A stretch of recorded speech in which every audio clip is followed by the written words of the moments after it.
Mesdames et messieurs, bonjour et bienvenue à cette grande édition de ce jeudi. Un plaisir de vous retrouver pour cette nouvelle édition. Les grands investisseurs étrangers se félicitent d'avoir choisi le Rwanda pour y placer leurs capitaux grâce aux multiples facilités dont ils bénéficient dans divers secteurs, ce qui leur permet de voir leurs projets commerciaux se développer de manière satisfaisante. Le gouvernement rwandais s'est fixé pour objectif de porter le volume des investissements à 32,1% du PIB d'ici 2029. Plus de détails avec Jean-Benoît Michel. La plateforme logistique de Dubaï, Port World, connue sous le nom de Kigali Logistic Platform, accueille chaque année 45 000 conteneurs de marchandises d'une valeur globale estimée à 450 milliards de francs rwandais. En 2024, les échanges commerciaux entre le Rwanda et les Émirats arabes unis ont atteint 1,1 milliard de dollars. Le directeur général de Dubai Port World chargé de la gestion de Kigali Logistic Platform, Shushant Malik, affirme que le Rwanda constitue un environnement idéal pour l'investissement, notamment en raison de la stabilité du pays et de l'accès à un vaste marché régional. Rwanda is a fantastic place. I think as investing here, it's been more about le Rwanda est un endroit privilégié pour investir grâce à la bonne gouvernance et aux partenariats solides que nous entretenons avec plusieurs institutions. Comme vous le savez, nous gérons le Kigali Logistic Platform et 5 dernières années ont été pour nous une véritable opportunité. Nous employons plus de 700 personnes directement et indirectement. Donc 90% sont les Rwandais. Nous apprécions ce projet d'infrastructure, notamment grâce au soutien que nous avons reçu et à l'excellente équipe avec laquelle nous collaborons.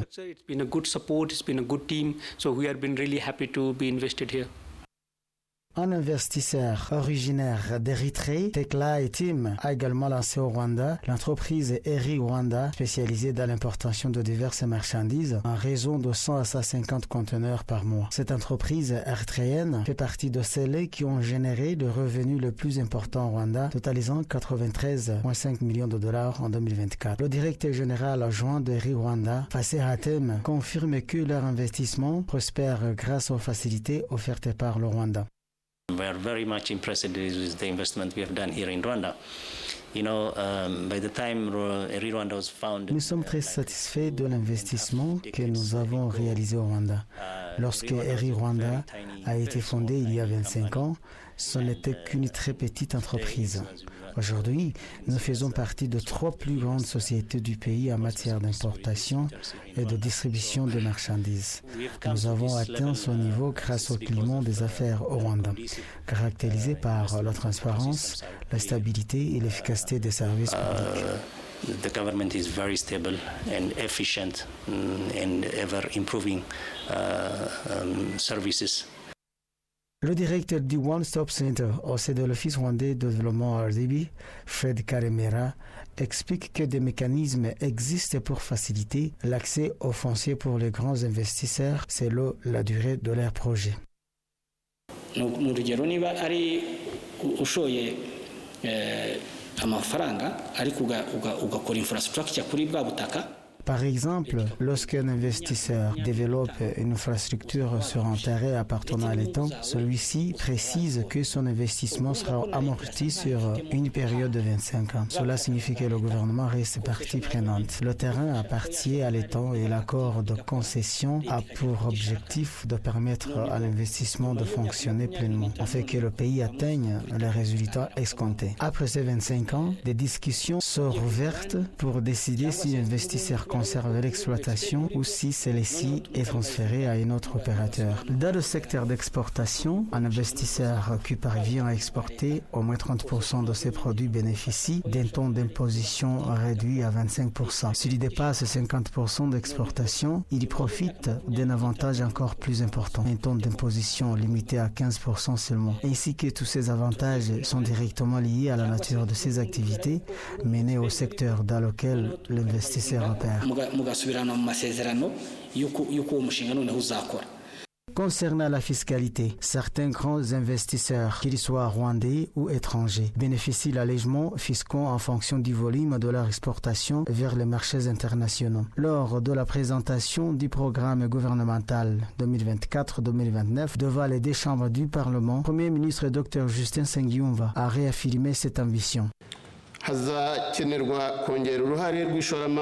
Il sera nécessaire d'accroître la part d'investissement dans l'économie nationale avec une prévision selon laquelle cette contribution atteindra 32,1% du PIB d'ici 2029. L'atteinte de cet objectif reposera principalement sur l'augmentation des investissements privés, dont la part passera de 15,9% du PIB en 2023 à 21,5% en 2029. Dans le secteur du commerce extérieur, la valeur d'exportation devrait plus que doubler, passant de 3,5 milliards de dollars en 2023 à 7,3 milliards de dollars américains en 2029.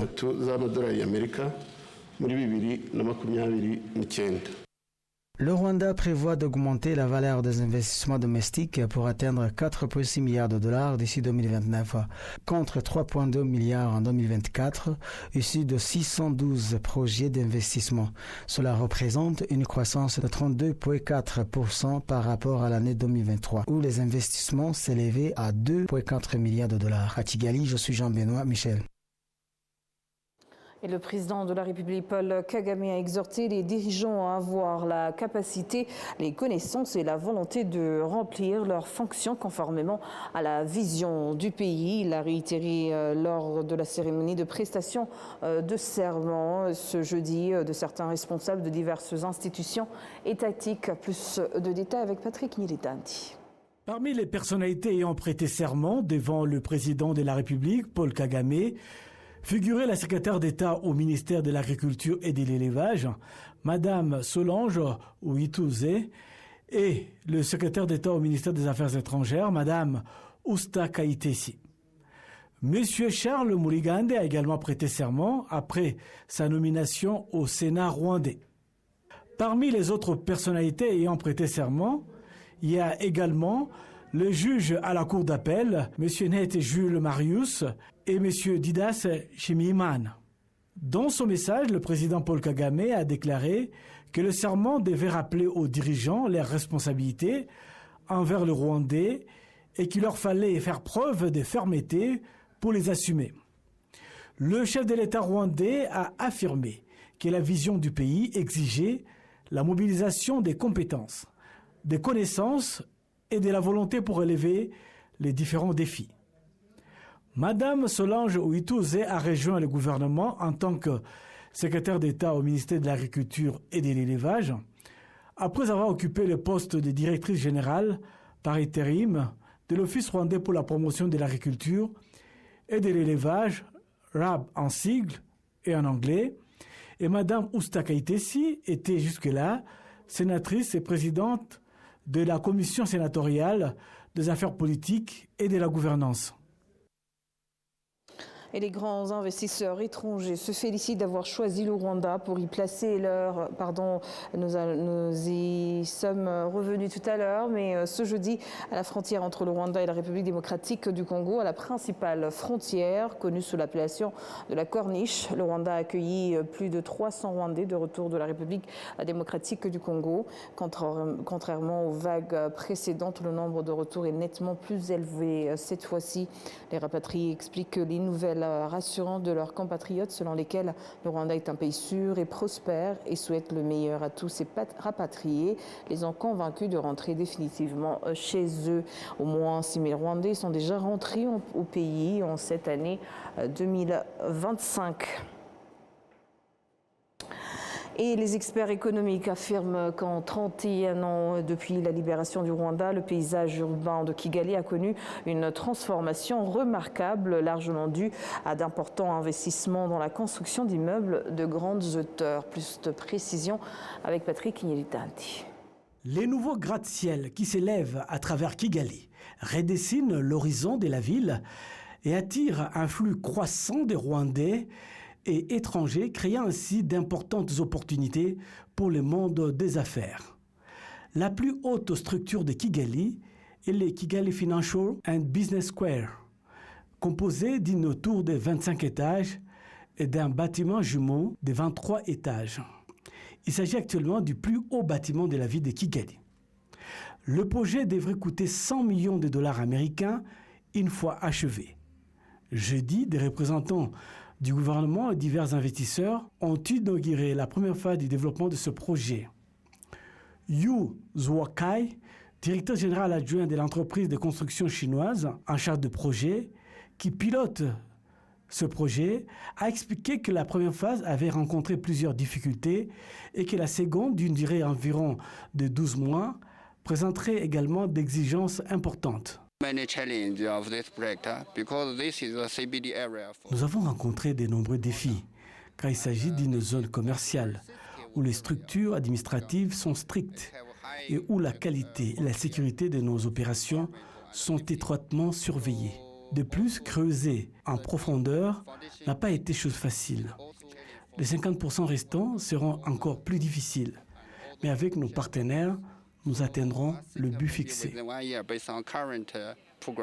Georges Dinga Tafon, investisseur camerounais dans le secteur de la construction et collaborateur d'institutions financières rwandaises, affirme que la solide réputation des banques rwandaises à l'étranger est l'un des facteurs qui facilitent ce type d'investissement.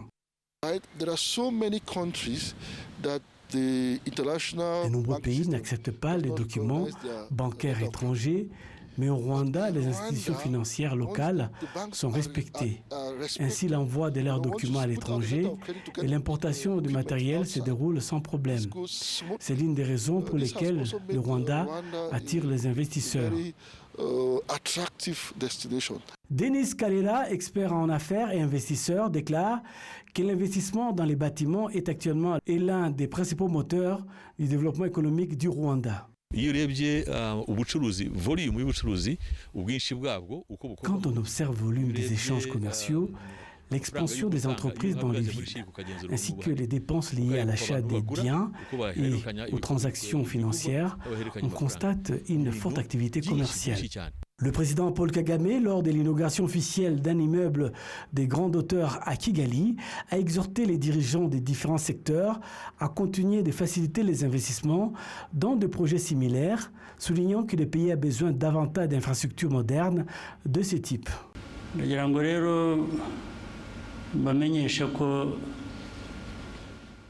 Je tiens à souligner qu'il est de la responsabilité des dirigeants de notre pays, ainsi que des différents secteurs publics, d'apporter leur soutien par le biais des lois et des politiques favorisant le développement de la population.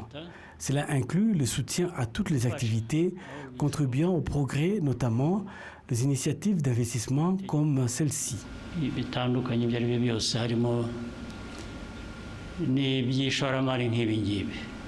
Les rapports annuels 2025 de la Banque nationale du Rwanda, BNR, en sigle, sur les secteurs financiers et économiques, indiquent que la construction est restée le principal bénéficiaire des crédits, avec des prêts totalisant 1029 milliards de francs rwandais, soit 23,6% de l'ensemble des prêts accordés par les institutions financières. La passion de l'excellence au travail, voilà la motivation des infirmières et sages-femmes, ainsi que la recherche de voies et moyens pour améliorer les conditions de vie de la population. En cette journée africaine des infirmières et des sages-femmes, des infirmiers et sages-femmes de tout le continent africain participent à une conférence de 3 jours à Kigali. Plus de précisions avec Patrick Militati. La journée africaine des infirmières et sages-femmes est une réalité. Une combinaison de 2 événements internationaux majeurs. Célébrés en mai, la Journée internationale des sages-femmes, le 5 mai exactement, et la Journée internationale des infirmières, le 12 mai. 2 dates où l'on rend hommage à ces professionnels cruciaux pour la santé maternelle, néonatale et générale, notamment en Afrique, soulignant leur rôle vital malgré les défis, les crises et les sous-financements. Au Rwanda, des jeunes infirmières et sages-femmes, jeunes et expérimentées, qui partagent la même vocation et la même fierté de protéger la vie, ont exprimé leurs émotions en participant à cette journée. Des infirmières et sages-femmes de tous les continents africains participent à une conférence de 3 jours à Kigali. Et ils débattent du rôle des infirmières et sages-femmes dans la réalisation de l'accès international et universel aux soins de santé et le renforcement des systèmes de santé dans les pays en développement. Le directeur général du syndicat des infirmières et sages-femmes du Rwanda affirme que la qualité des services et des bien-être des soignants figure parmi les enjeux prioritaires. D'ici à 2030, 70% de la pénurie mondiale d'infirmières et de sages-femmes se concentrera en Afrique si aucune mesure n'est prise pour augmenter leur effectif. Les pays participants ont été exhortés à investir suffisamment dans la formation des infirmières, l'amélioration de leurs compétences, l'augmentation de leur salaire et l'accès à l'équipement et au matériel nécessaire à leur travail. Le directeur général du Conseil mondial des infirmières et sages-femmes, Howard Catton, critique les pays développés qui, au lieu d'accroître le nombre d'infirmières et de sages-femmes, recrutent celles du continent africain. Le Rwanda compte aujourd'hui 18 000 infirmières et sages-femmes contre moins de 400 en 1995. À l'échelle mondiale, on constate une pénurie de 4,5 millions d'infirmières et de sages-femmes, dont 70% en Afrique. À présent, en parlant d'autres actualités, parlant également du district de Lutsiro, certains hommes affirment être victimes de violences de la part de leur conjointe ou compagne. Ils préfèrent se taire par crainte d'être blâmés, notamment par leur famille, et traités de lâches. Lorsqu'on parle de violences sexistes, on a souvent l'impression qu'elles ne touchent que les femmes. Pourtant, les hommes du district de Lutsiro expliquent qu'il s'agit d'une idée fausse et d'un manque d'informations, car les hommes sont aussi victimes de violences, mais qu'ils les dissimulent pour ne pas paraître mal vus par la société. Par ailleurs, la maire adjointe du district de Lutsiro, chargée des affaires sociales, au Moganois, Marie-Chantal, a encouragé toutes les victimes de violences à ne pas se taire et à porter plainte. Les habitants expliquent que les discussions sur les violences sexistes lors de leur réunion avec les responsables locaux ont contribué à atténuer la gravité de ce problème. Même les chiffres fournis par les autorités locales montrent que ce problème ne cesse de s'aggraver, et ce alors même qu'à l'issue de la campagne de ces jours consacrée à la lutte contre les violences sexistes et la traite des êtres humains, de nombreuses familles vivant en situation irrégulière ont choisi de régulariser leur union. C'est sur ces images que nous clôturons cette grande édition. Au nom de toute l'équipe qui a contribué à sa réalisation, je vous remercie. Bonne poursuite des programmes de la télévision rwandaise.